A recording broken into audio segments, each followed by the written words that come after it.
Okay. I don't know why it makes you do that. Yeah. Ready and Start live streaming. And let's see if this is any. I don't know why I keep saying that the stream is bad. I'm just gonna assume it's working. it kind of looks like it's working. Hold on, let me there we go. We're here. We're live. We're going. Okay. All right. All right. So I believe, hopefully, we're live. Yeah, it's working. Totally. Okay. We're just Cool. acting. Yeah, just on our phones. Like, is this working? Oh, yeah. Hey. Oh. Hey, Cornelius and Fenry Fox. A couple of people are in the chat already, so that's cool. All right, hey, welcome everybody to the Squat the Planet podcast. I am here today, very special episode, because we have two people from the Squat the Planet forums that are actually here with me in real life. No special effects. No special effects. No CGI. And we're here today with Eric from the Latitude Adjustment podcast. Still, I think one of the best named podcasts I've ever heard. And yeah, we're gonna be talking about about Eric and what he's been working on with his various projects. And so, I mean, you probably recognize Andy and Lucia. Everyone. Hi, So guys. we're all. It's just very like this is the first time we've all been in like the same room together. So I mean, not first time, but for the podcast. For the podcast, yeah. So, anyways, Eric, thank you for joining us. By the way, really appreciate your time here. What time is it where you're at?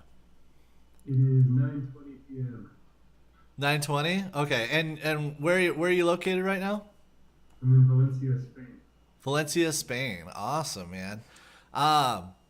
Cool. Well, let's. I guess we're just gonna start out. Like, I wanted to talk to you about your kind of just like get to know you a little better for like the audience and everything. We just wanted to kind of like start out with like generally I ask people like how they got started traveling. And yeah, just kind of like maybe how you got started traveling and share a little bit about yourself. Okay. There's a number of. First of all, like we're freezing a little bit, but can you still hear me? Okay, I just want to make sure you're not losing. Oh yeah, we totally. Yeah. Okay, cool. So started traveling. So, I mean, I probably won't start with the first place I ever traveled. I think I'll probably start with the first place I ever traveled by myself. Okay. Like as an adult. And that really came in a lot of ways as a response to what had happened on September 11th, 2001 in the U.S. After those attacks happened, I think like a lot of Americans had a lot of questions about why this had taken place and was upset and confused, but then at the same time wasn't really buying the media narrative that I was getting about march off to war, and a lot of it just seemed really kind of simplistic. Mm-hmm. So I figured I want to go to that part of the world and learn some of the language and see what I can learn on my own. I graduated from college like 3 months before September 11th happened, which gives you an idea of my age, but also just the timing of all of this.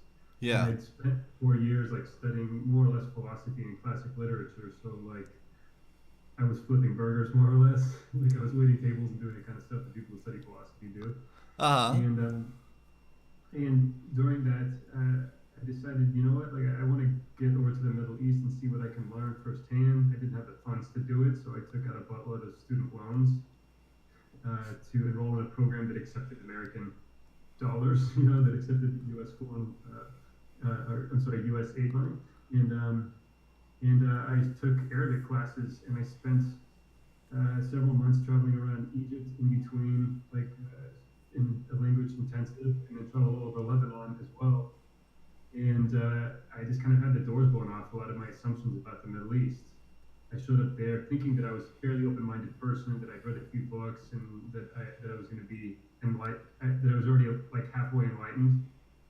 And I went there trying to challenge people because I figured that's the way I'm going to learn. And I got schooled, man, like right and left, and realized very quickly that people in that part of the world knew a lot more about U.S. policy, especially in the Middle East, but just generally speaking, foreign policy, than I did, or most Americans do. And I started to realize that the reason for that was that they had to.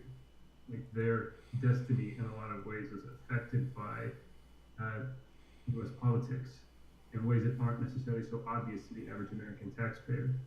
So that's how it started, came back to the U.S., and still had a lot of questions, and wound up going to graduate school and studying international conflict resolution, and met a Palestinian guy, and he invited me to do my field research, like the second phase of my graduate study, in his refugee camp in the West Bank. So I moved to Palestine, 2007, 2008, and I lived in one of 3 Palestinian refugee camps in Bethlehem, like the Bethlehem, and spent months traveling around the West Bank and Israel conducting interviews with people who had been through the 1948 war that created the first wave of Palestinian refugees, and essentially the state of Israel came from that. Wow. Okay. Sorry, hold on. I got, let's see. I have to fix something with your audio real quick. Let's see if that does anything. Oh, like crap. What did you do, man? Use headphones. There we go. Unfortunately. Let's see. Whoops. And audio monitor. And output. Okay. Sorry, you still there, Eric? Sorry about that. Someone pointed out in the chat that your audio wasn't coming through, so I had to make a little bit of adjustment there. But hopefully that sounds much better to everyone else. How long were you on the West Bank for again? Let's see.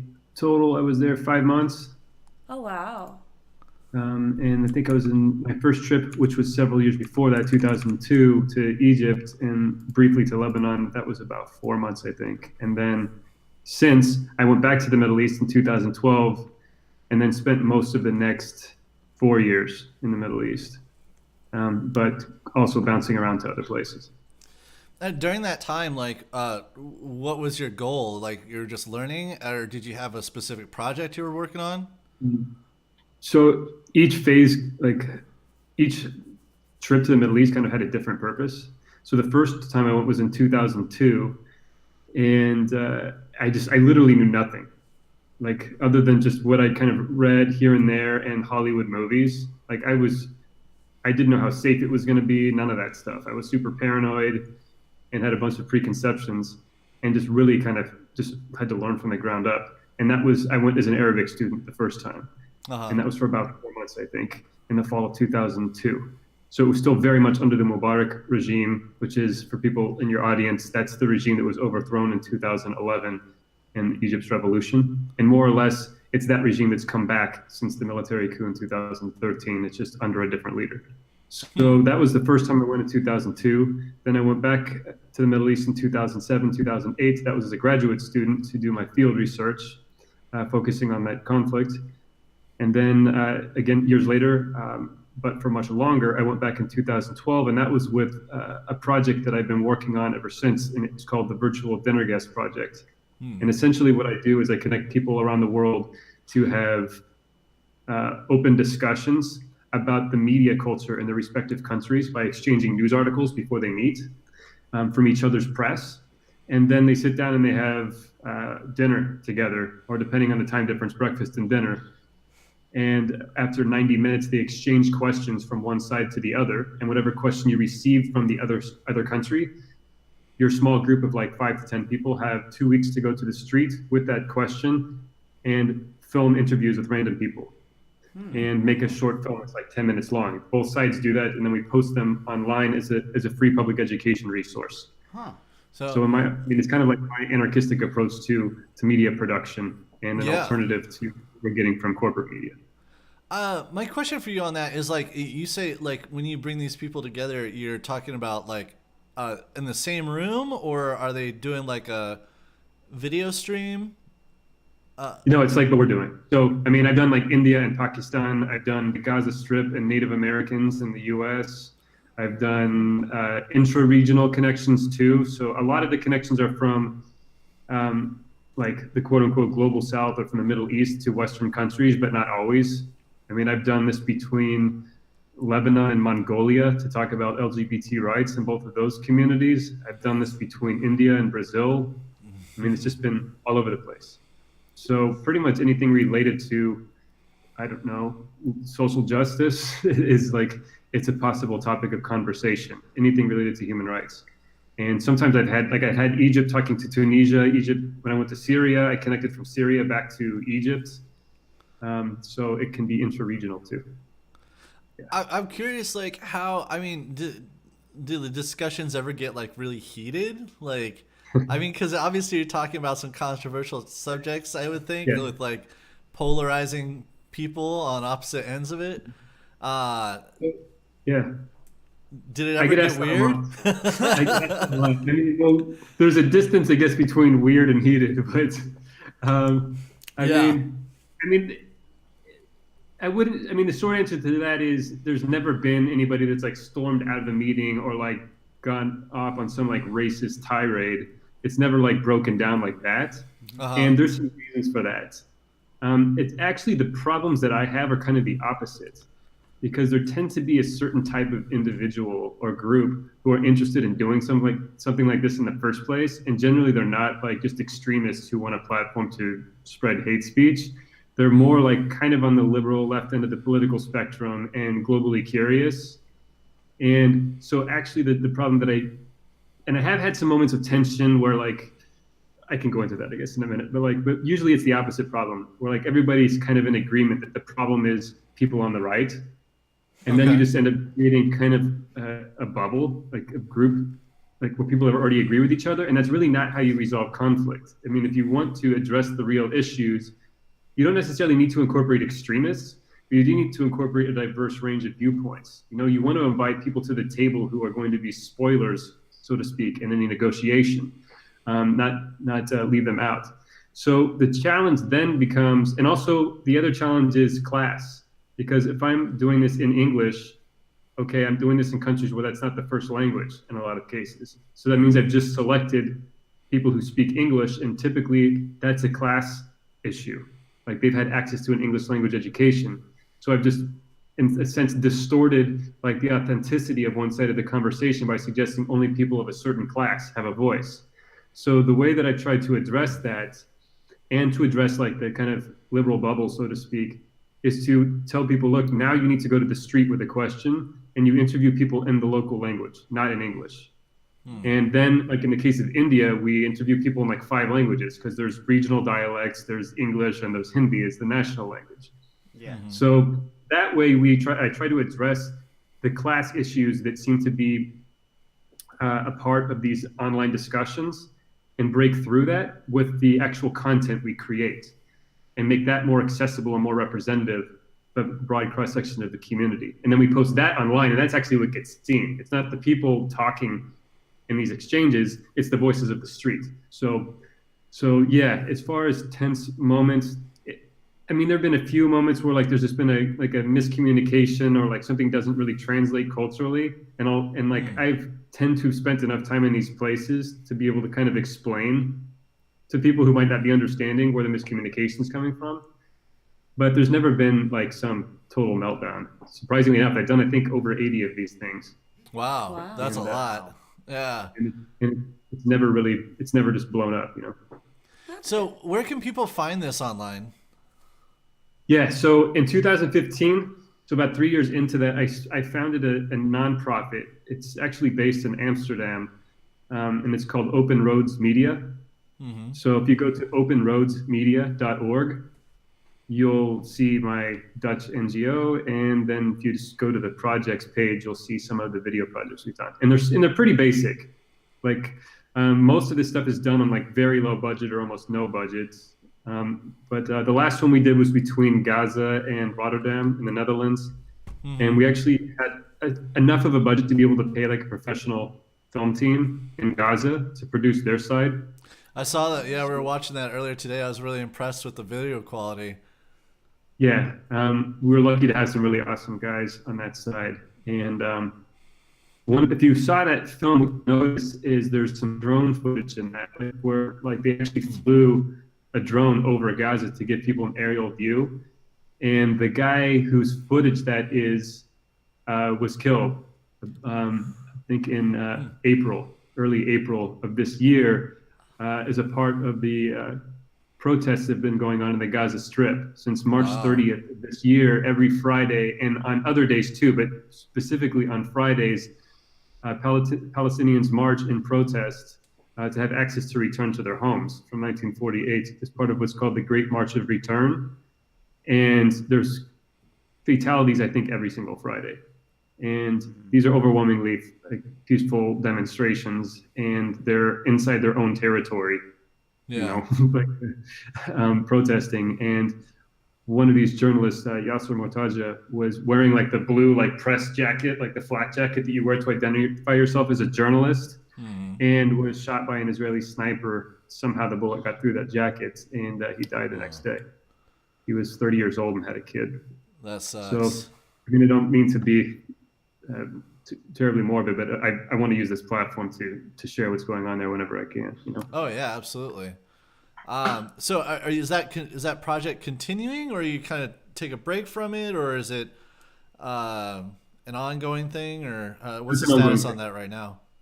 The status on it right now is I have no funding to do any of the projects that I have planned, and that's just kind of the way it goes. So I'm doing what everybody else does when they're a broke nonprofit, and that's filling out grants, trying to solicit private donations, and shop the idea around to find creative partners, even when you don't have money, just so that we're ready to go when we do. So a few projects that I'm hoping to be able to execute soon. One would connect the residents of Flint, Michigan to the Gaza Strip. So to talk about access to water, if you are following what's happened in Flint, you know that the public was not just by lead, but by other things as well. And there's gross, it's an extension of corruption in politics too. It's not just an accident. And that issue actually, it's not just Flint where that's happening. It's happened in hundreds, maybe thousands of communities in the U.S., but you're just not hearing about it. And then in Gaza, I think it's roughly 90% of the water there is unfit for human consumption. Wow. And people's hair is falling out just from taking a shower. You can imagine what it does taking that water into your system. Yeah. So in the one UN agency has said that the Gaza Strip won't be habitable by 2020.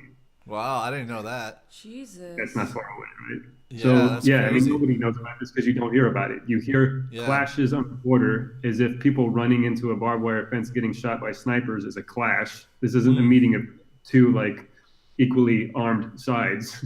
It's powerful militaries in the world with U.S. hardware and U.S. tax money funding them versus people with pretty primitive munitions, and for the most part, it's just totally peaceful. So,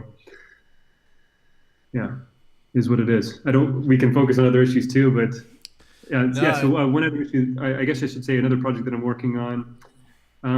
I've done this in the past, but I'd like to do it with a little bit more of a budget, and it's called the Virtual Iftar Project. And it's like a take off on the idea of virtual dinner guest project, but during the month of Ramadan. So as people might be aware, this is a month of fasting for Muslims globally. So you don't eat or drink anything during daylight hours at night. And that meal is called iftar. It's a breaking of the fast. And so I've done this in the past, and I want to do it again. And the idea is to connect people during the month of Ramadan for the breaking of the fast. So Muslim and non-Muslim communities connecting. While Muslims are breaking the fast, people in other countries may or may not be fasting, but they can have that meal with them. And then we do video projects throughout the course of that month is a part of Ramadan, in a way to share Muslim society without the context of terrorism or all the heavily politicized implications that come along with it. Seems like anytime the Western press is discussing that religion. So just to see that this is just a feature of their life, Yeah, kind of just show how their day-to-day lives of these people. Exactly. Exactly. And that's the whole point of all this stuff. It's just to show people like face to face, like, you might be reading about some of these places, but people are more than statistics. They're more than just like a headline, or they're more than the most extreme expressions of what their community might be about. That goes for all of us. So, yeah. Yeah. That's really cool, man. Again, so are you still just looking for funding on that? Yep. So looking for funding on that, looking for funding on the Gaza Flint one. I'm always interested in doing stuff that connects refugees and displaced peoples and immigrant communities. And that extends back to the U.S. Like, I'd be interested in doing stuff from the U.S. border and connecting to the Middle East or to refugee camps in Europe. Uh-huh. Or refugee communities, asylum seekers in the U.S., connecting them to similar communities in the Middle East or in Europe as well. There's some interesting parallels and also some interesting differences between how the European Union is handling the question of refugees in migration versus how it's being handled in the U.S. Yeah. And in some ways, what Europe is doing is just as bad or worse, but it's being handled differently. Like, there's essentially a big moat around Europe, not a desert like the U.S. has on its southern border. Mm-hmm. But thousands of people drown there trying to cross. Wasn't Germany specifically letting in a lot of refugees? Yeah. In 2015, and then in the years maybe up to 2016, I think roughly Germany let in about 1 million. Mm-hmm. And then there's others that are scattered across Europe, and there's also, people who've been sitting in refugee camps in Greece for like months, maybe even years, just stuck on some of the islands. And those camps, I've worked in one of them in 2015. So like kind of that first major year of the refugee crisis coming into Europe was the summer of 2015, and I actually stumbled right into the middle of it in Serbia by accident that summer. Wow. I got off of a bus and people were coming up to me and asking me in Arabic, presumably because I look Arab, like asking me how to get to Germany in Arabic. I was like, "Where are you from?" Like, Syria. I'm like, okay, this is happening. And my Serbian couch surfing host, who greeted me at the bus station, like as I got off the bus, was like, "Yeah, man, this is about to be the biggest news story in the world, and nobody's reporting on it. Like, you should be doing something." And I'm like, "I've got no money, and I have no idea where to even begin." And sure enough, within 2 weeks, it was like all over global headlines, and you had like these. You saw it, right? Everybody saw it, like thousands and thousands of people like marching, literally walking across Europe. So I went later that year to Lesbos, which is within sight of the Turkish coastline. Like, I think some people even swam it, although it's like super dangerous. Wow. People were coming over in rafts in the middle of the night, and like you would see them shining their cell phones across, and like, we would shine a light back so they could see. And people would get off the boats like freezing cold because this was December, and then they'd go to a camp that's still on Lesbos called Moria Camp, and I don't know if this is this a free speech podcast? Can you use colorful language? Yeah, of course. It's just it's a shit pit, man. It's a total fucking nightmare, garbage fire of a place. And people have been stuck there living in what are essentially like, it's been compared to a concentration camp. I've never seen a concentration camp, but I mean, as far as the way people are being forced to live on top of each other and like with open flowing sewage next to where they're sleeping, and in the rain and mud, like it's a nightmare. And it was bad when I was there 3 years ago. So just use your imagination, Yeah. And it was originally, I think, a military prison. It's over capacity and being used for something it wasn't intended to be used for in the first place. So yeah, I mean, just to put that on the radar of your American audience, like stuff's going down in Europe. It didn't go away just because the press coverage went away. Yeah, I always think that's so messed up, man. Like especially the media in America is so fucking piss poor about following up on things like that. If it's not like new and breaking, it's like we don't care. I mean, that's all Western European media anyways. I mean, a lot of the UK media is like, oh yeah, well, I mean, the refugee crisis is still happening, but look at the Queen's corgis. Yeah. Like, It's just the 24/7 news cycle has created this insane like public ADHD when it comes to important matters. And I feel like the only bit of news that we do get on this side isn't necessarily trying to actually inform us like what is happening so much as it's like supposed to like make us afraid of ever like being in these like nations or areas, and just like the big scary enemy overseas that is what it's basically portrayed as. Isn't all of American news owned, like the entirety of American news is owned by like 3 companies or some shit like that? All the media in the world owned by 6 companies. There you go. Talk about well-rounded. Except for us, though, right? What's that? Except for us, right? Oh, right? Yeah. I joke, but I don't. Like, it might be a small platform, but that's like why I'm doing what I'm doing. You know, at the end of the day, people at a certain point they call it donor fatigue or image fatigue, because the story is only sold the same way over and over again. It's the same narrative. It's the same reason why I think a lot of people just, when they hear about Lebanon, they just think get kidnapped while you're there or car bombed. And man, the civil war ended in Lebanon before the war in Sarajevo even started. Like, that's how long ago it ended, right? It ended in 1990. Oh. And people are thinking that like that still defines what's going on there. Like, the politics they've got issues, but it's not really, for the most part, an unsafe place to be. So, and part of that is because like the same narrative gets recycled. When do you hear about Lebanon? In the context of refugees or something related to violence. That's about it, you know?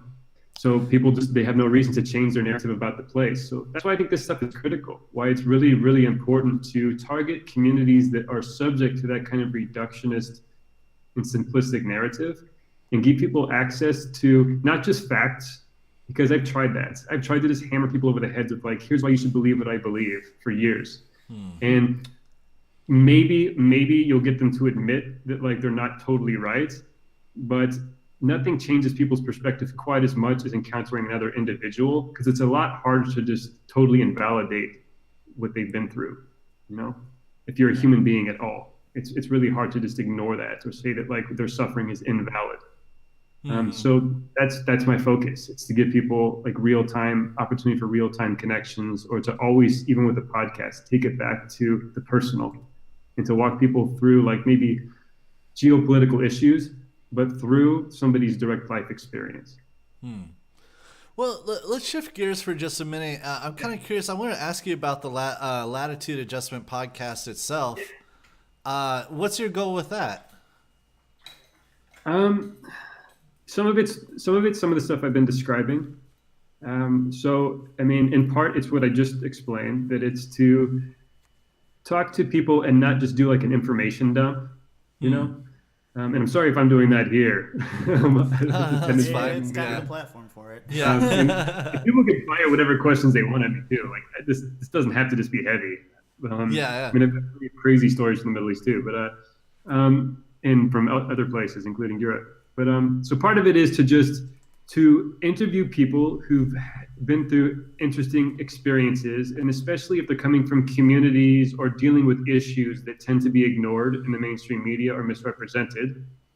Just to try and do my part to create an alternative, right? Another outlet for them to be heard.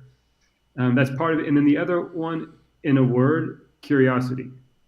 Like, I think that a lot of human suffering is really traceable back to a failure and a crisis of curiosity.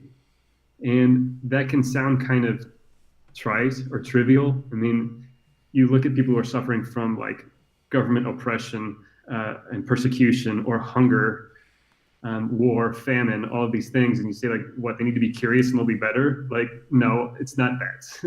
There are people where like they're at subsistence level and they're basically stuck in an unbreakable cycle of poverty. And that's why it's our responsibility as people who have whatever time we can devote to educating ourselves about the well-being of other people, the people who have the privilege, to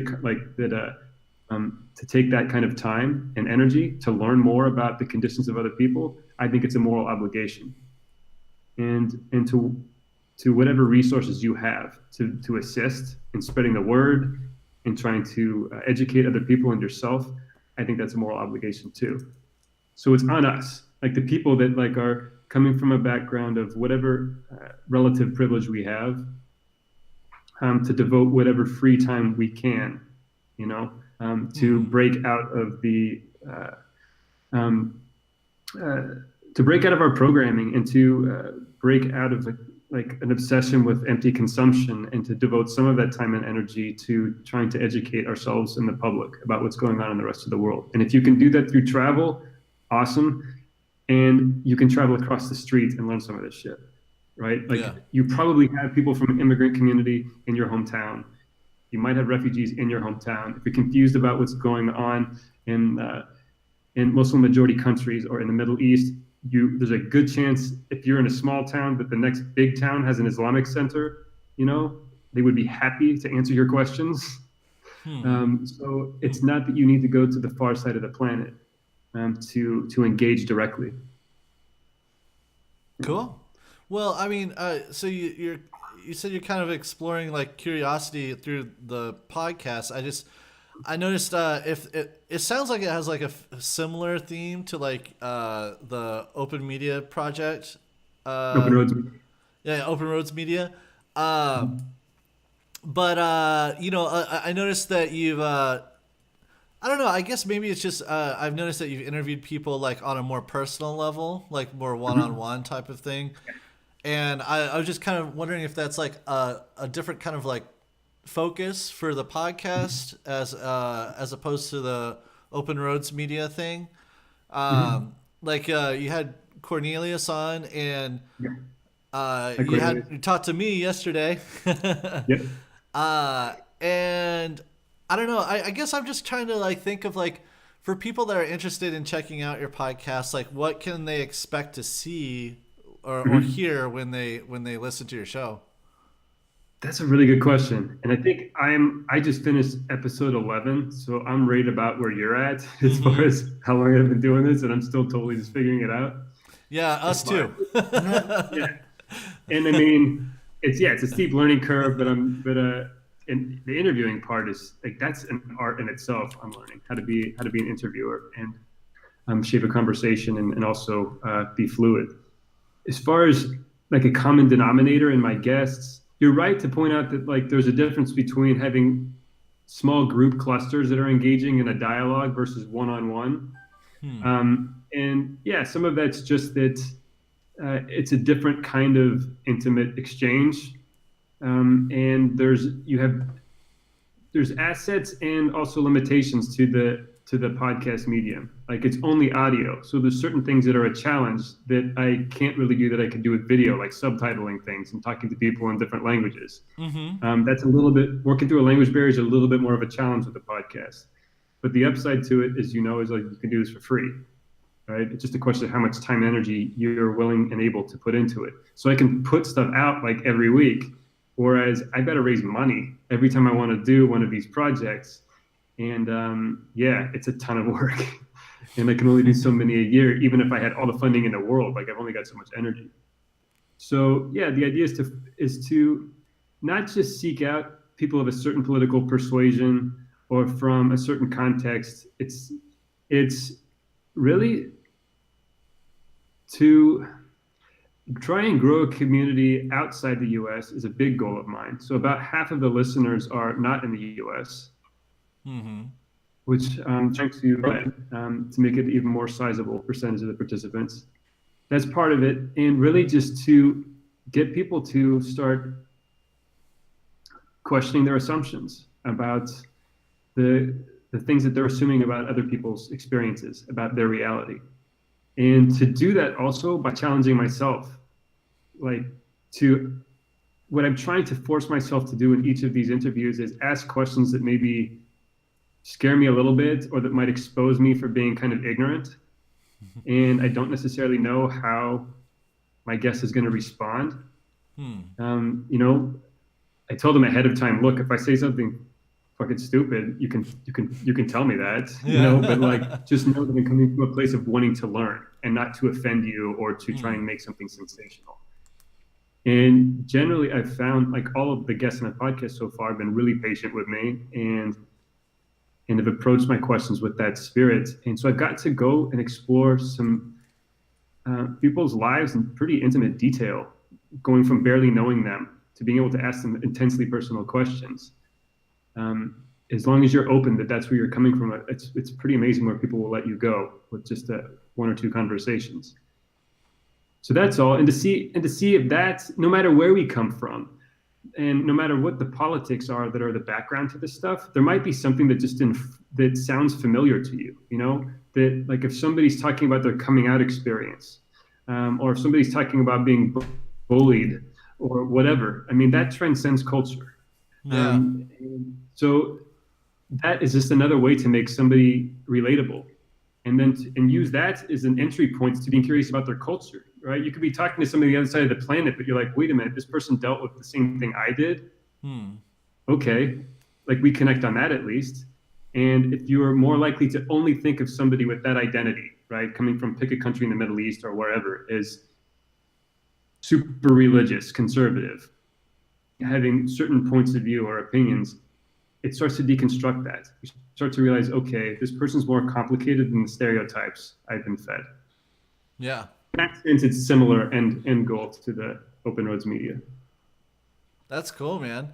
I think that's really interesting too. I mean, because I think it's, you know, I don't know. I feel like we get like, especially back to the media thing, like we get such a surface level idea of what other cultures are like, you know, that are like far away from us. But like you said, like breaking down those barriers and like showing that people are always generally just people, you know, when you really get to talk to them, despite whatever views they have, you know. So I think it's like really important to do like the things that you're talking about doing, you know what I mean? Like, and I don't see it as often as much as I would like to, especially in like mainstream media. I don't know if you and I had mentioned this before, but like, did I ever mention like that TV show 30 Days to you? No, but I think I know about it. Is that the more? Yeah. Eric Morgan. He did like Super Size Me, the documentary about McDonald's and other things. Well, anyways, he did a TV show about like basically where he would go live as or with people from different like classes and cultures and things like that for 30 days. And that was the whole idea was, you know, like he would go live on minimum wage for 30 days, you know, and see what that was like. And then like go live with like illegal immigrants from Mexico that are staying in the United States. And then he would also do things like he made like a Minuteman from the volunteer border people. Yeah, like, I interviewed them. What's that? Interviewed them. You interviewed them? Yeah. Seriously, I would love to see that. That's pretty crazy. I never published it. Part of how I started this whole project was when I came back from Palestine, to interview Israelis and Palestinians. And I submitted that to a film festival and then also to a competition. And I won a grant to do a similar project, but on the U.S.-Mexico border. Like a year going back and forth on both sides of the fence, literally, like interviewing people, like street interviews in Juarez. And I interviewed like one of the spokespeople for the Minutemen, like literally like within sight of the border, we're just right there. Yeah. Find like transgender prostitutes in the red light district of Juarez, the consul general like in El Paso, Texas for Mexico, like everybody. And I never ended up finishing that film because I ran out of funds and my mother was really sick, ended up passing away during the time that I was working on it. But it ended up doing is morphing into what I do now. I took all of those contacts that I had made and started doing these cross-border exchanges between Mexico and the U.S. And that's actually how the virtual dinner guest project idea started. It was between people in Juarez. Mexico. Would you ever go back and finish that? That sounds very interesting. I'd love to. When I've got a little bit more financial wiggle room. Right now, it's a daunting. I mean, I probably have over 100 hours of footage. Wow. I was going to ask how much you had there. Probably half of that isn't in English, so it all needs to be translated, transcripted, and subtitled, and then you cut it into a film, and it's just sitting in a box. Hopefully those tapes haven't degraded too much. Oh, no. So I have some of it on hard drive, so it's not all lost, but with the bulk of it, I didn't back up. So I have that box actually sitting here in Spain. I went and picked it up last time I went to the U.S., so we'll see if it's actually still on there.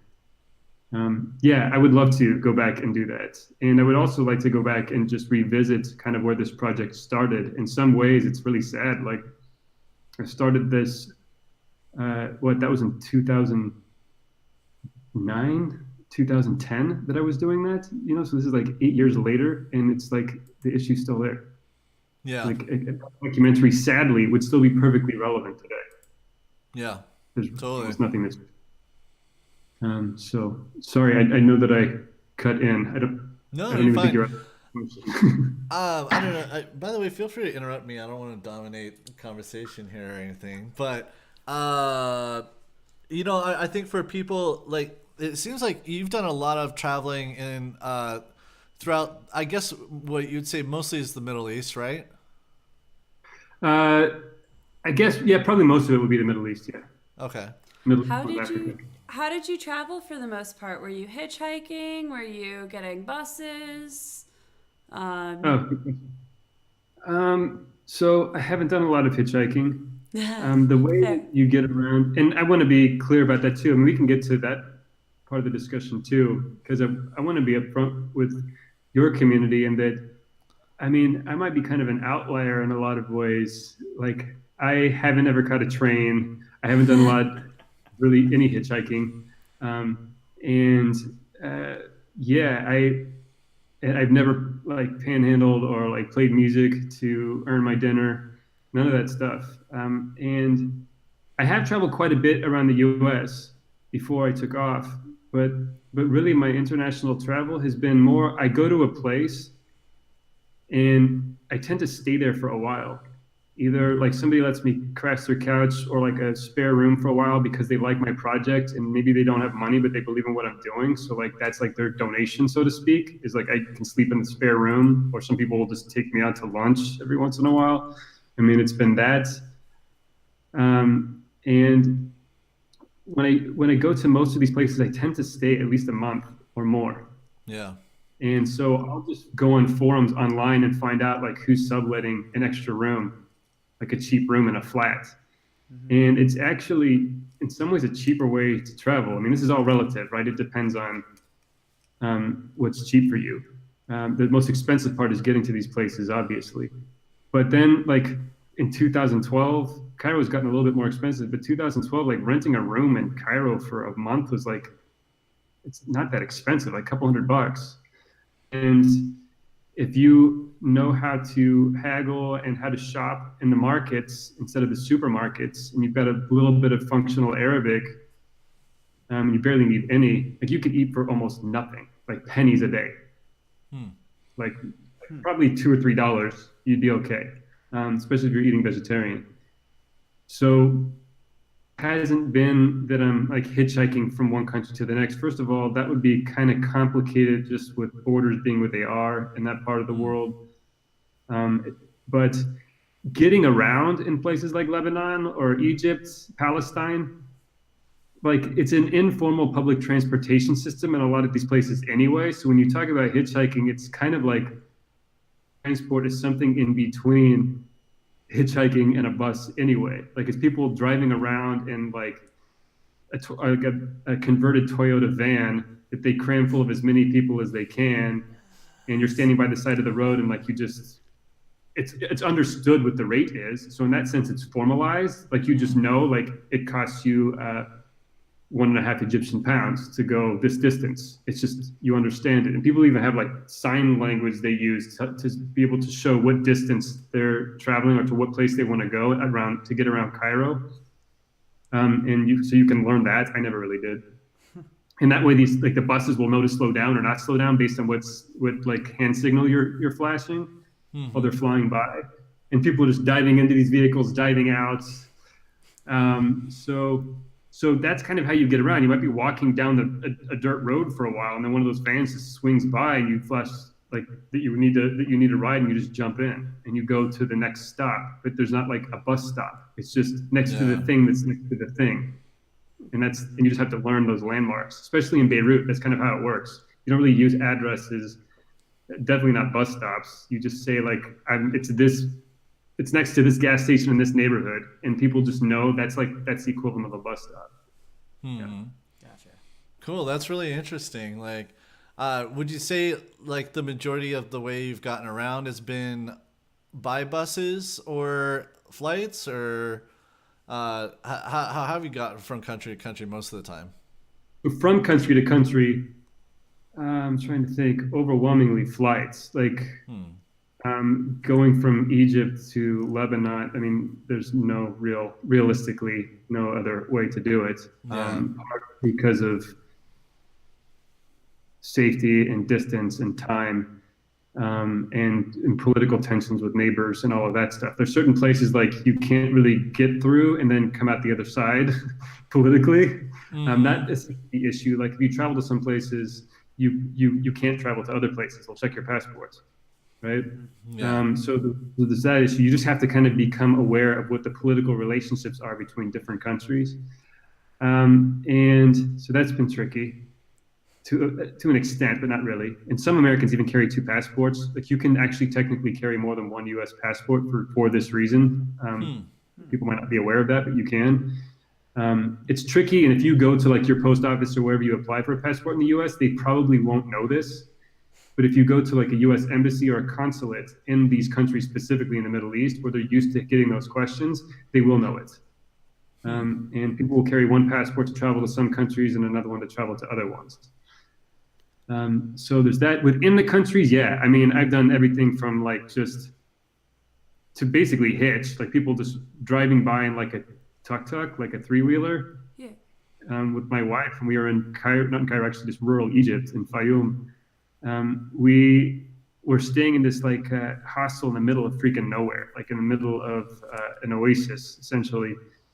And we couldn't really figure out like how the public transportation worked. And then we quickly realized there wasn't any. It was all kind of like part of the gimmick of this lodge that you had to pay to go do some activity in order to have access to like their transport to get to the next place. And I was like, fuck that. So we just grabbed our backpacks and started walking down the road and just started trying to hitchhike to anybody that was driving by. And eventually somebody picked us up.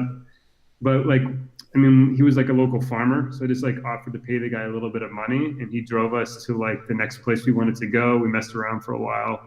He made a couple of bucks and then we got a ride back. So it's that kind of stuff. I mean, it's mostly been buses, very rarely private vehicles, unless I know a local person who's driving someplace, and that's a few times here and there. Within the countries, I mean, I'm not flying around inside of Egypt. In Lebanon, people realize how small Lebanon is. It's teeny tiny. Yeah. You really could hitchhike across that country in probably a day. Do you think are the flights reasonably priced? I mean, I'm just trying to get like an overall idea of like, you know, like the type of budget you would have to like travel in that area of the world. I mean, I'm assuming that people's budgets were probably pretty close to mine. Like, I think my bank account is in the double digits or high double digits, low triple figures right now. Good source of wealth. Just to be transparent about like how successful I've been at fundraising the last few months. So, and obviously I haven't monetized my podcast. So yeah, I mean, I'm probably coming from the same place as a lot of people that will be listening to this and curious about traveling. No, it's not cheap at all. And you can figure out smart ways to go about it. I don't have like some inside track on like how to like get a cheap flight. One thing I would tell people though is I found out recently Norwegian Airlines has really freaking cheap flights, depending on the year and depending on the cities you're going to. Like I found, I think round trip tickets from Barcelona to Oakland, California. I think round trip for like $400. Damn. Whoa. And actually, I think it was like $375. It was freaking cheap. The reason I can't remember for sure is because I broke that up. I had to stop over in a town. Like I flew to Florida in between. So it wasn't a direct round trip.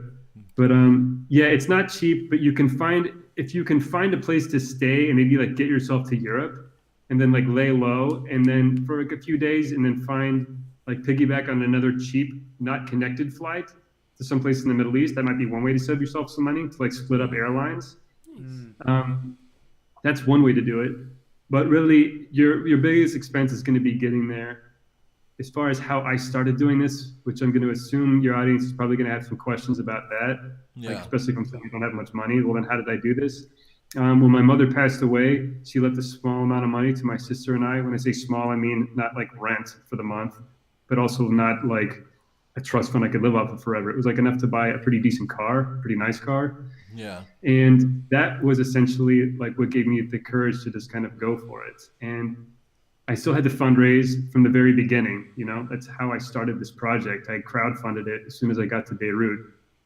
But between fundraising my projects and that amount of money, I was able to have a safety net that lasted about 2 years, a little over 2 years.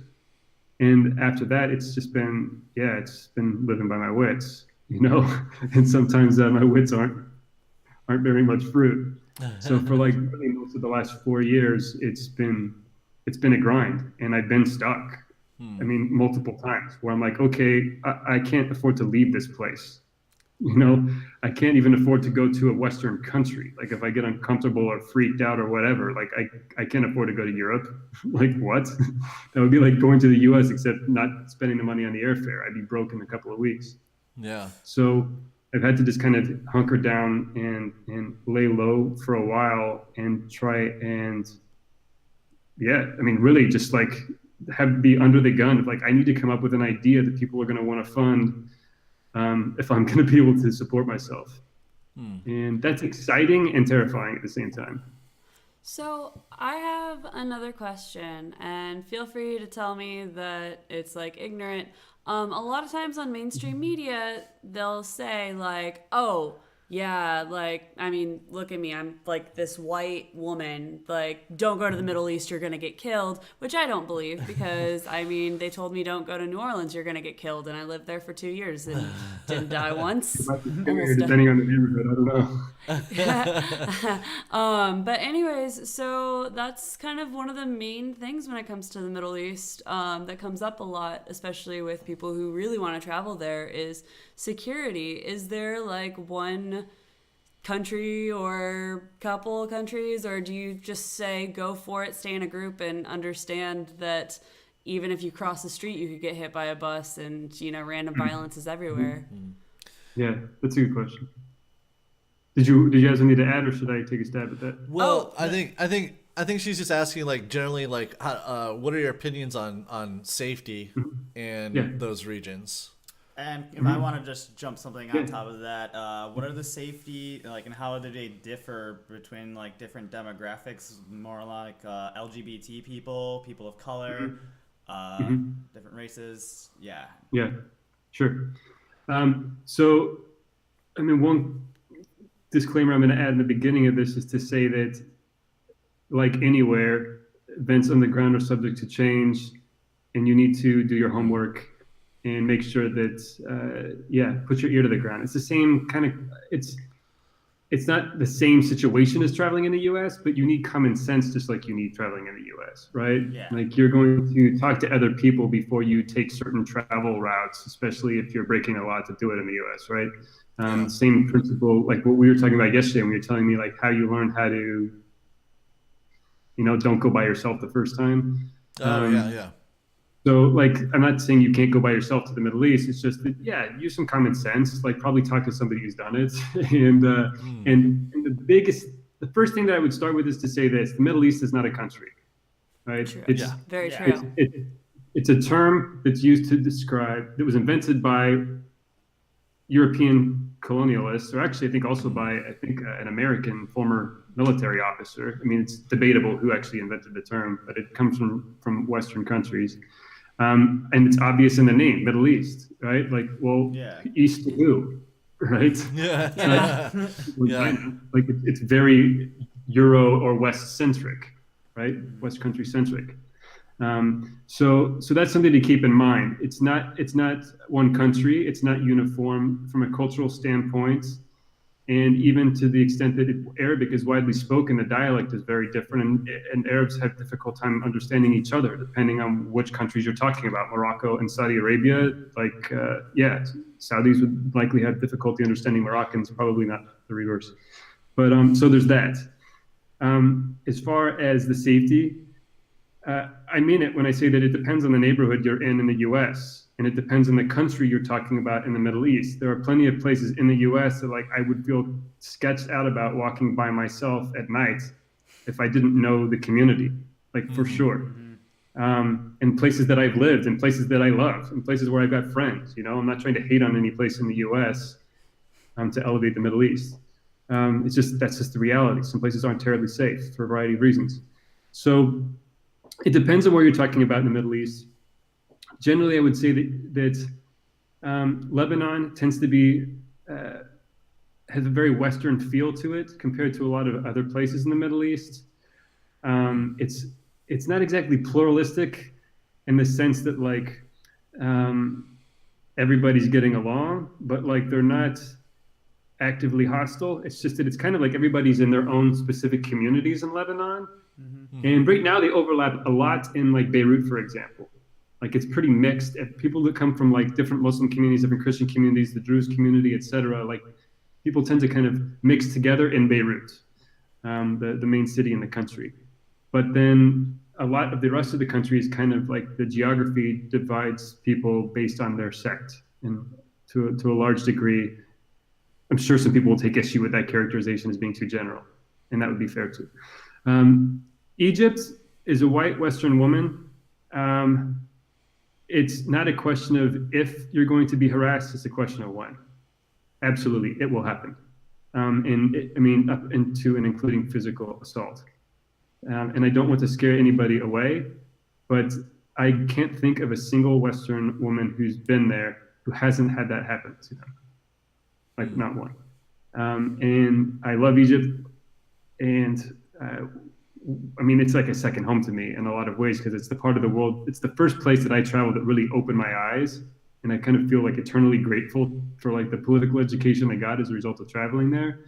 But harassment's a massive problem there, and it's not just Western people that it's happening to. It's Egyptians are doing it to other Egyptians, probably more than anybody else, because there's more Egyptians there. So that's an issue. I would say that probably the place that, like, gets the biggest bum rap, and that where I've had actually the least issues when it comes to personal security, is Palestine, both Gaza and the West Bank. Most of the stuff that's going on there is political, and Palestinians are the ones that are being attacked, right, by an external and occupying force. As a Westerner traveling in those places, I've been greeted really warmly, and some of that is that people are friendly, and generally speaking, like, hospitality is a point of cultural pride for Arabs. That's true in Egypt, that's true in Lebanon, that's true in Morocco, that's true everywhere. If that's a stereotype, it's a flattering one, and it tends to be very accurate, almost without exception. People will go out of their way to, like, take you out for a meal, take you into their homes, like, and treat you like family. So as far as Palestine, it's the cultural pride and Arab hospitality, but it's also, they want Westerners to come there and see what they're living in, like the conditions that they're living in. And it's in their interest also to have you report back, like, what their conditions are like, what it's like to live under occupation, what it's like to live under, like, drone strikes and sniper fire, and under a siege in Gaza that's been going on for 11 years at this point. So they want Westerners to come and see. They don't need to do anything to indoctrinate you. If you go to Palestine, you spend any amount of time there with any kind of an open mind, that's all you need. You'll come back home and you'll have plenty to tell people. That said, I'm kind of curious, like, why Israel allows people to come in. Is it because it's not so easy, buddy? What's that? It's not so easy. It's not so easy? Yeah, I don't know. Well, especially given me saying this now. The first time that I ever went to Palestine, I was pulled off the plane immediately by two security guys. I mean, like, I didn't even get to customs. Like, as soon as I walked off of the plane, two guys, probably from Shin Bet, which is like their FBI, took me aside and started interrogating me. They weren't like threatening me or being physical. This is common practice because let's face it, what do I look like, right? I look like I belong in the region. I'm a military age male traveling alone. I fit the profile. And they absolutely don't even hide the fact that they profile people. Yeah. And so they started asking me questions like, okay, what's your mother's last name? To see, because my last name doesn't give away my ethnicity. They wanted to see if my mother was Arab. And then they wanted to know why I was traveling there, what my religion was, all of that stuff. Stuff that, like, if you were to ask those questions in the US, it would be like instant lawsuit, right? Not the same rules there. And there's a story that's actually probably still in the, if not the New York Times and the BBC, like as of today, somebody that supports BDS, which is the nonviolent resistance, boycott, divestment, and sanctions that the Palestinian community and their allies are using to pressure Israel to change its policies, to end the occupation, to end the siege on Gaza. Somebody was denied entry and detained because I think they searched her social media and found out that she supported BDS. And, then she was held in detention for several days. And Google it, just Google BDS person, Palestine, Israel, and her name will come up. I think she's Palestinian American. They eventually let her in because I think the press coverage looked so bad. Yeah, I don't know if I'd be able to get in again. If you try to get into the West Bank, you've got to pass through Israeli security. Palestinians have control of their own border with Jordan. The Israelis control it. And the last time, this is 2008, I had to go to Jordan to renew my visa because, like a lot of places, I could only stay for 3 months. When I'm in the West Bank, I was there on an Israeli visa. And I couldn't, and they never actually stamped me, long story. But so they wouldn't let me back in. Like, they're like, oh, we don't understand what you're doing here. And they detained me and my friend for a while, and another Palestinian guy and some people who had been to Syria. Gaza is a different story. Gaza has one border opening with Egypt, the Rafah crossing, but that's closed most of the time. So Egypt has essentially been complicit in the siege on Gaza. Like, Gaza's got several border crossings with Israel and one with Egypt. Israel's closed them off since 2007 and controls the air as well. Not that Gaza has a functional airport anymore. And the Navy patrols the waters, and if the fishermen go too far offshore, they shoot at them. Wow. And the only other way to get in and out of the country is the one border crossing into the Sinai Desert with Egypt, and the Egyptians have more or less been doing what Israel wants and keeping it closed. And so there's tunnels that are under Gaza. I think most of them have been destroyed at this point. But at the time that I was there in 2013, they were still functional, and I actually went down into them. Wow. And they're big. Like, some of them are big enough to, like, take a car through. And people pay to take their goods through there, and that's basically was like Gaza's lifeline to get goods into the country, medicine, everything. And every once in a while, Israel will allow fuel and medicine, all of that stuff in. Like, they're slowly suffocating the people, not starving them outright, because of international outcry. So it's like just enough to keep people in total misery, but not to be to raise too much international attention. So if anybody sees my social media profile, most likely, or sees this interview, like, and from what I understand, Israel's gotten pretty savvy about checking people out on checking their internet profiles. They can just deny me entry. They don't have to let me in, So it's tricky. And if you travel from Israel, if you get a stamp in your passport, there's most Arab countries you can't go to. Okay. So if you ever go there, you probably want to ask, like, don't stamp my passport, stamp a separate piece of paper. They will understand why, and typically they oblige. For example, if you were to try to go to Lebanon with an Israeli stamp in your passport, you would be detained. Like, they wouldn't let you in. Wow. So Egypt and Jordan are the only two countries where I think you can have an Israeli stamp. How many have you been to every country in that region? Mm-mm. Not even close. Not even close. I mean, there's 22 Arab countries, quote unquote, and I haven't even been to half of them. I don't really like the idea of saying Arab countries, just because these are diverse populations. Yeah, they're the majority of countries, and it's the language. So, but I mean, part of my family history is from a regional minority group, so I've got my reasons for saying let's acknowledge pluralism here a little bit. But I've been to, I spend a lot of time in most of the places that I've been to. So I spent probably between 2.5 to 3 years total in Egypt. Somewhere, I think a little over a year total in Lebanon. And this is like over the course of many visits, like coming and going. Yeah. And then Gaza was brief, about a week and a half, 2 weeks. Syria was brief and probably the craziest experience. And then Tunisia, Jordan, Turkey. Yeah. Was the reason you went to all those different countries just to get like a wider breadth of the cultures you wanted to kind of talk to or like study? Mm-hmm. Or are you just kind of exploring in general? A little bit of all of those things. So Syria wasn't really to explore. That was, about 18 months after the war had started. Mm-hmm. So we put some planning into, okay, where are we going to go? We obviously asked around a lot about how to get in. I don't want to get myself in trouble, but I'll just say we used creative means. Fair enough. Say no more. Access and exit. That was more like we were going there with a specific intention to do something related to my projects. And I later realized that was also a bit foolish, that I didn't really accomplish what I set out to accomplish because I hadn't really operated in that kind of environment before. I learned a lot from having done that.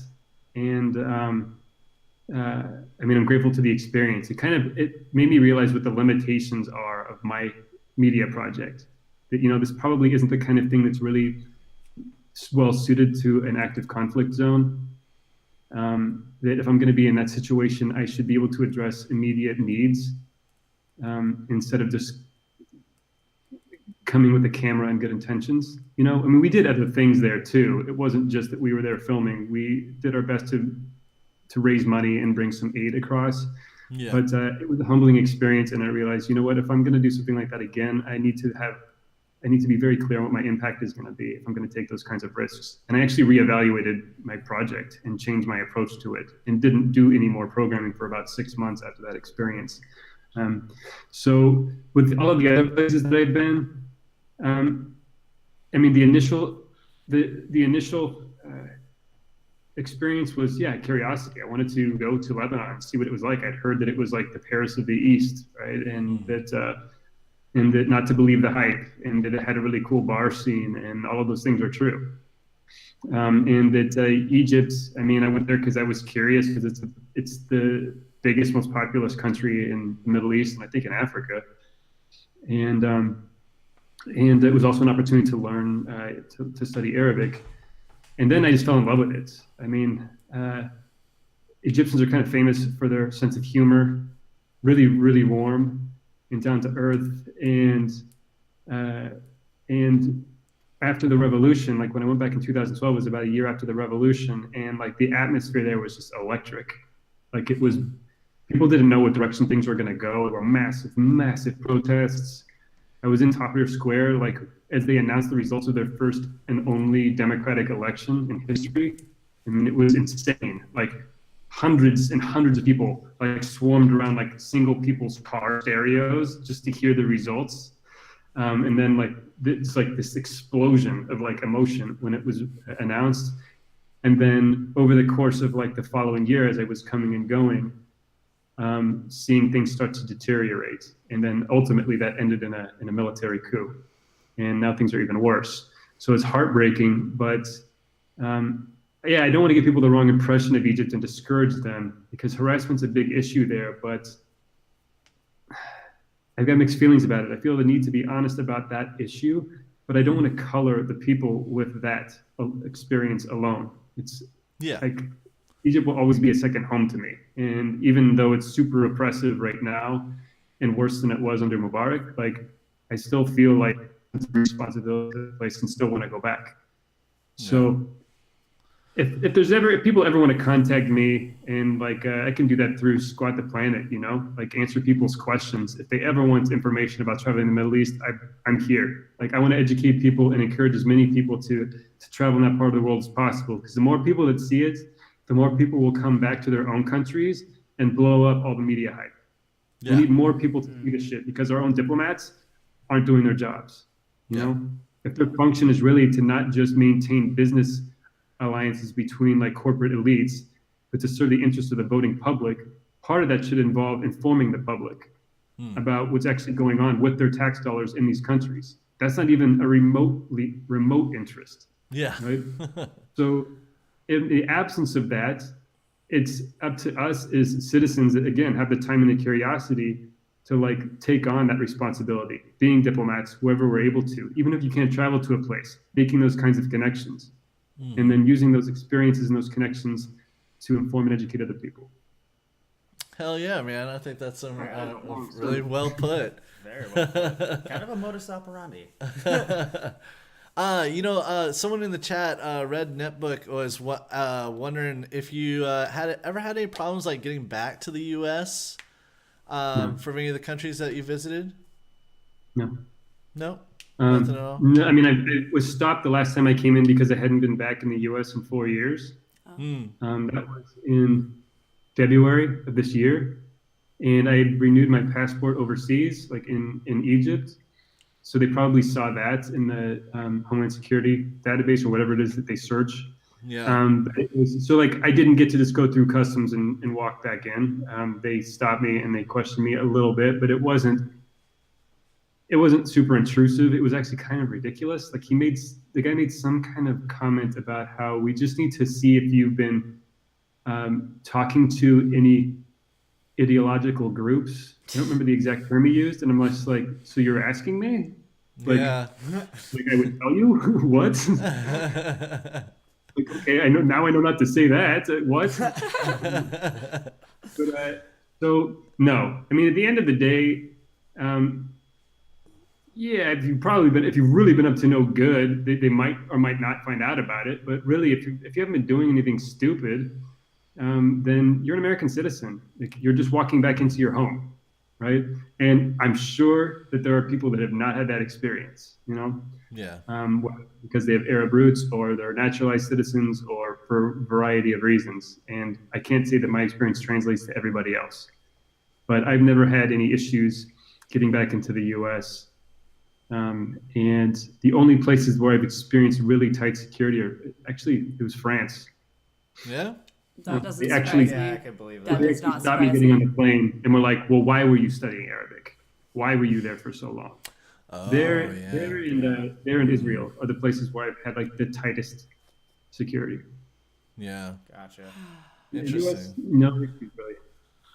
Well, you said people are cool to reach out to you on the Squat the Planet forums. Yeah, anytime.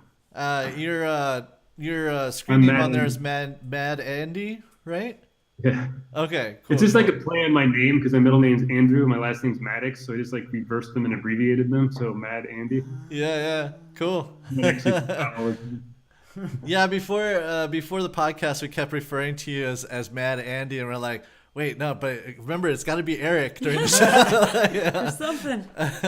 Everyone keeps saying Andy. Whatever. I'm like, what? Yeah. And so people can check out your podcast at like www.latitude adjustment latitudeadjustmentpod.com. pod.com. Okay, cool. Awesome. And the NGO is openroadsmedia.org. Cool. Excellent. And all those videos, they're all hosted on Vimeo. Is that correct? Some are Vimeo, some are YouTube. Yeah. And at some point, I should probably migrate everything over to YouTube, just as far as visibility and some other things. I think it probably makes more sense. And people can watch your podcast on like Spotify and iTunes and all that. Yeah, stuff. I mean it's on any place where people normally get their podcasts, like they can get it. So if they go to the website homepage, there's even links for that. Like where it will link you to the place on Spotify where you can download it or listen to it. It's on iTunes. It's on Podcast Addict. Like you name it. They host it through Libsyn, so their feed goes out to basically all the main Android apps and iTunes. Cool. Yeah, I added you to my Stitcher feed. Cool. So yeah, I'll be checking out future episodes for sure. Cool. Do I have time to like mention one more thing about travel? What's that? Do I have time to like mention one more thing about travel? Because there's one thing. Absolutely. Cool. One thing you and I talked about in our last night, and actually in both of our conversations that I wanted to touch on, because some people have asked me like, well, how do I get by really cheap once I'm there? Like, can I just like, what were you calling it? Spanging? I just learned that term. Oh yeah. I'm sure you're like rolling your eyes, but I'm learning this stuff. So as far as doing that, like panhandling, busking, all of that stuff, here's my advice on that. Like my general view is, if you're going to do that in Europe, in Western countries, like whatever, knock yourself out. I don't really look at that any different than doing it in the US. You know, I don't have any experience doing it. I don't really have an opinion on it. Participated. If I had musical talent, I would probably do it, to be honest, in the US or here in Spain. Why not? There's nothing wrong with selling like your music, but or your arts. So, but as far as doing that, as far as like spare changing it in developing countries, my general view is that Western countries take enough from these places. To a large degree, like our standard of living is built off the backs of people in a lot of these countries. Absolutely. And it's showing up there unprepared financially, to where you're now in a situation where somebody on that same street that you're on, who's essentially begging for food for themselves and their children, you're taking that money, that food away from them. Like that's a massive dick move. Don't do it. Absolutely. Yeah. So there's that, and then there's the other. If that doesn't motivate you enough, there's your own interest, which is safety. In a lot of these situations, and I can't generalize to everywhere, but just some of the places I've been, the people who are begging for that money or spare change, or who are playing music, doing whatever, like selling bottles of water, it doesn't matter. You could actually be offering your services too, which I understand is a different thing than just like asking for a handout. Right? It's an exchange of your talent or like some things that you've created. That is a different scenario. But just know that still you might be competing with somebody else who needs to eat and is living at subsistence level, and it's your choice to be there. It's not their choice to be poor. It's your choice to show up there and be poor and unprepared. Yeah. And also you might be competing with the local mafia, because a lot of these people aren't necessarily keeping the money they're begging for. It's part of a street racket that is multi-tiered, all the way down to little kids. And the babies that people are holding a lot of times like don't belong to the person that's holding them. Like they're drugged with like heroin or with alcohol, so that they're quiet. And at the end of the day, those people have to hand that money over to whoever runs that local street racket, and they get a sandwich. So you're competing with that person, and like their quota that they have to meet by the end of the day so that they're allowed to go back home to their parents, or so that they don't get, who knows, beaten or whatever by whoever their overseer is. So you're putting them at risk, and you might also get your ass beat by somebody who sees that you're cutting in on their revenue stream. So it's just, don't do it. Don't do it. Show up with like the basic means that you need to support yourself. And what I would suggest is this: if you want to be able to sustain yourself long-term traveling in that part of the world, come up with some sort of idea that actually benefits the local community. Like come up with a project. And don't do it like just because you're bullshitting it. Like yeah, I want to go see refugees and take some pictures, like pay for my plane ticket. No, like don't be that guy. Because people should be paying for those refugees and not your plane ticket, unless you're going to go there and really do something unique that helps to elevate their circumstances or educate the public. Like you need to be able to justify people putting that money in your bank account.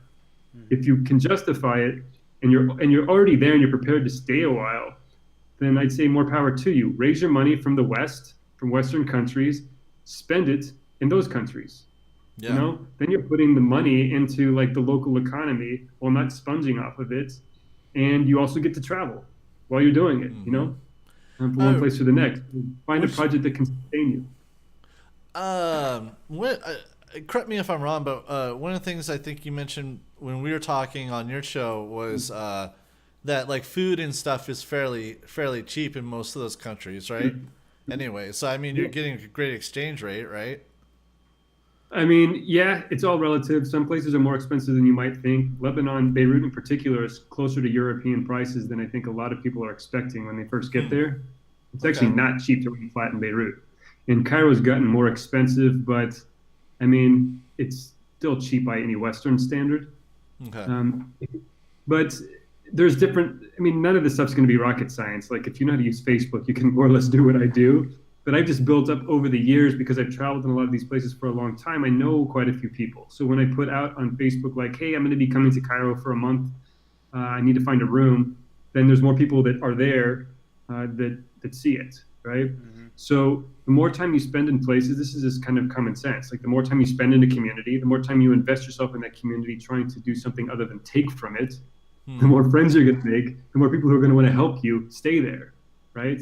Yeah. And also help you along your journey, right? So you might spend 2 months in Cairo doing something that people value, and then they might know people in the next country, and they'll connect you. They think you're not a dick, you know, they'll help you out with their friends in Lebanon or someplace else as well.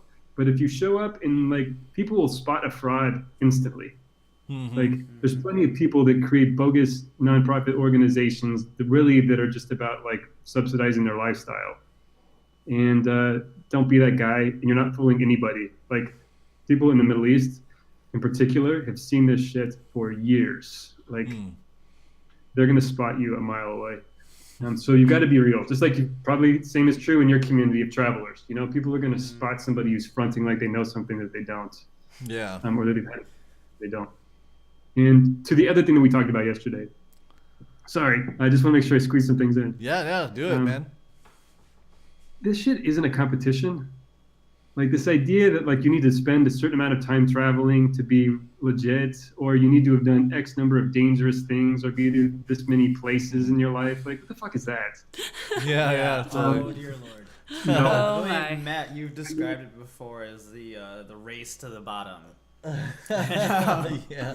I don't think people get so amped on like being like the most like the most miles, like the poorest. He's talking about like we're talking about in our culture of like, oh, I've traveled so many more miles than you. Yeah. Or like I'm dirtier than you. I hopped a train in the most dangerous way physically possible, more times than you could have. Like stupid shit. I've done some shit. So I've also been there, and I've been of that mindset, and like I'm here and alive on the other side of it, thankfully. But I've also realized like, what was that about? You know, was that necessary, or was that just like me trying to prove something to myself? Yeah. And so, yeah, I've spent a lot of time in a fair number of places, I guess, relatively speaking. But my focus was never trying to just get to as many places as possible and look at it as like a checklist. Yeah. It's more like, hey, I'm making friends here, and I feel like an investment in this place that's educated me, you know, and helped me to see the world in different terms. Now I feel a sense of obligation to this place, and also just a connection, because some of these places have become second and third and fifth and sixth homes. So yeah, it's not a competition. If that's what's motivating you, then like, I don't even see how that's fun. Yeah. Like, I don't get it. Me neither. If it's just about a checklist to you, or like a dick measuring contest, like, how is that fun? I don't get it. I just don't. For me.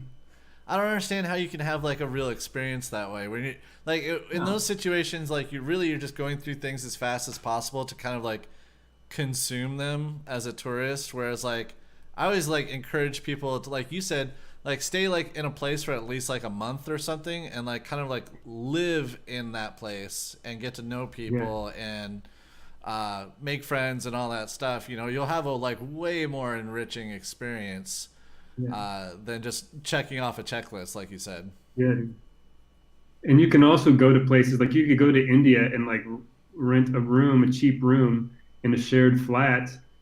And then from there, like from Mumbai, from Bangalore, like you can take day trips or weekend trips from there. Like they have buses in India that are like sleeper buses, like they're just beds, not seats. And you like crawl into a bed on this bus and like you're bouncing around off the ceiling for like 12 hours on your way to like wherever, because India is freaking huge. Yeah. And then you just wake someplace else. And that's pretty awesome. And that's a super cheap way to travel. So, and trains are like actually still a pretty big thing in India. And it's massive. Like it takes you like maybe 3 days to get from like the furthest point to the furthest point in India. And there's different ways to travel. Like and that's a thing, I guess, where people kind of brag about. How did you travel on a train in India? Were you traveling like first class air conditioning, or were you traveling like, what is it? Like, I can't remember what it's called because I didn't travel that way. It's like this open class where people just jump in and jump off. Yeah. And people will even pull the handbrake on the train to make it stop in the middle of like nowhere at their village, and then like jump out and run down the track. It's super illegal, but they just do it. Every once in a while while you're on a train in India. But that's a really cool way to travel around as well. Hell yeah, man. Yeah, it's not a competition. If that's what you're doing, then I just question what your motivation is in the first place. And it just seems like that would limit my fun. You know, like I'd be focused on what other people are thinking about me, and and cultivating some manufactured image that other people will be envious of, rather than just like fucking being in the moment and taking it in and learning something about myself and my surroundings. That's all. Sermon done with that thing. No, it's cool. It was wonderful. Needs to be said, yeah. Most certainly. Well, I think we're gonna wrap it up, because I mean I think we went like a little over hour and a half or something like that. It's been 1 hour 20 and a half. minutes extra. We started a little late, so it's not as like over as it feels. But I feel like we had a pretty good episode, and we touched on a lot of really good subjects and whatnot. Very lovely. I'm quiet just because I'm like learning. Exactly. I feel like I blew your guys' ear back for like 90 minutes. Sorry. I really enjoyed it, man. I think you're like a wealth of knowledge, and it's really interesting talking to you. I hope that's what's communicated, and that it's not just, I don't just sound like some freak ego case. Like I'm excited to show. Bodied a little bit. Hey, one last thing before we go, though. Yeah. I think it's a really good question from the chat. Is someone Rednetbook wants to know what your best memory of traveling is? Oh man, it's those are big questions. Are hard, man. I can get a memory that like is probably in the top 5 that just comes to mind. What was? I can give a memory of mine that comes to mind. It's like probably in the top 5. Okay, gotcha. It was in Sri Lanka. Oh. And if my buddy George from Lebanon sees this, like he was on that train with me, called Adam's Peak, which is like interesting because it's like a holy place for both Christians and Buddhists. It's supposed to be the place where like Adam fell to earth from heaven, and it's also supposed to have some relic from the Buddha. You climb all night, like you start before midnight or around midnight, and you climb all night long to get to the top of this mountain by the time the sun rises. And then you watch the sunlight come through the clouds, and it's like fucking unbelievably beautiful. I can share some pictures. Dude, that sounds rad. That sounds amazing. Yes. How long? Steps, and like by the time you get to the bottom of these steps, like you're destroyed. Like your legs are total like Elvis legs completely, and you can barely walk. My knees. But then you sorry. How long of a hike is that? I mean, I don't remember, but it was probably 3.5 hours at least to climb up. Wow. And it's steep because it's steps, so you can cover a lot of ground on steps because it's even terrain. And then getting down, like by the end of it, like you can barely bend your knees because your quads are just shot. But the cool part wasn't just that. It was the train ride from there back to this place called Kandy, spelled with a K, which is like a holy site, a holy city in Sri Lanka. And it's just this nondescript train. It's not really for tourism or anything. It's just like a utilitarian getting around the country train from a place called Hatton back to Kandy. And there's like these school kids on it. It's like the train they take to get back to their villages after school every day. And Sri Lanka used to be called Ceylon, if you've ever heard of Ceylon tea, right? So it's like super famous for growing tea and tea plantations. So there's these really beautiful like emerald terraced hills like all over the place. And you're winding through forests and jungles and waterfalls and all this crazy stuff. Like on this train, it's like probably from the 1940s, 1950s. Like it's wood, carriage, like old stuff, wood or steel. And and they don't have any safety rules. Like it's not assigned seating or anything. The tickets, I think, are just like these pieces of cardboard, and you can hang out the side of this train, like while you're whipping around through the jungle. You can just hang out the side of this train, and that was like where I just started crying, like just the emotion of like the beauty of like the natural landscape was so over. And I'm a fairly emotional guy, but like I don't get that mushy that easily, and it was just so overwhelmingly beautiful that like we both, I think, looked at each other. We were like, having a moment. If you ever go to check out Sri Lanka and climb Adams Peak and then take the train. Wow. Damn, that sounds fucking epic. Most certainly. Fuck, you can travel around Sri Lanka for super cheap. At least you could when I was there, like 2013. Yeah. Free food there's awesome. Carl did that. Oh yeah. And Noah. Huh. Nice. Awesome. Well, thank you, man, for joining us. Thanks for having me. I think that that kind of wraps things up for this episode. And like I said, you can check out links in the show notes. We'll have links to both Eric Open Roads Media and the Latitude Adjustment podcast. And I hope you all enjoyed listening, and we'll see you next week. Yes. Thanks, guys. Bye. Bye.